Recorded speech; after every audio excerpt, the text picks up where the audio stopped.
खूप छान सपोर्ट केलात, धन्यवाद. आणि प्रमिलाताई म्हणतात ओम नमः शिवाय, ओम नमः शिवाय, धन्यवाद, थँक्यू प्रमिलाताई, धन्यवाद. प्रमिलाताईंना पण जॉईन करा, त्या तुम्हाला रिटर्न करतील. आणि कृष्णिता म्हणते अरे ताई मी कृष्णाला खूप मानते. हो का, खूप छान खूप छान. मला पण लहानपणी कृष्ण खूप आवडायचा. निळा भोर ते तोच फोटो, त्याचे गुबगुबीत गाल, मस्त कुरळे कुरळे केस. कृष्ण मला खूप आवडायचा, काही सांग. मला कृष्ण खूप आवडायचा लहानपणी, अजूनही आवडतो. आणि शुभांगी म्हणते प्रमिलाताई नमस्कार. प्रमिलाताई सपोर्टिंग कमेंट, ओम नमः शिवाय, ओम नमः शिवाय, थँक्यू. प्रमिलाताई कशा आहात?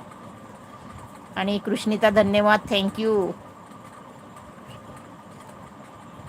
भगवान कृष्ण ग ताय रे ताई. हो मी तेच सांगते. आणि आयुष्यात खरा कृष्ण आला तरी काही हरकत नाही ना. मग कृष्णाची नीता म्हणजे कृष्णिता नाव ठेवायला हरकत नाही. आता कृष्ण नावाचाच सखा शोध. बघताना कृष्ण नावाचाच मुलगा बघायचा. मस्त योगायोग हे होईल. कृष्ण रूपात तुला कृष्ण पण भेटेल आणि नाव पण सार्थ होईल तुझं. कृष्णिता, प्रणिताची कृष्णिता आणि कृष्णाची कृष्णाची नीता म्हणजे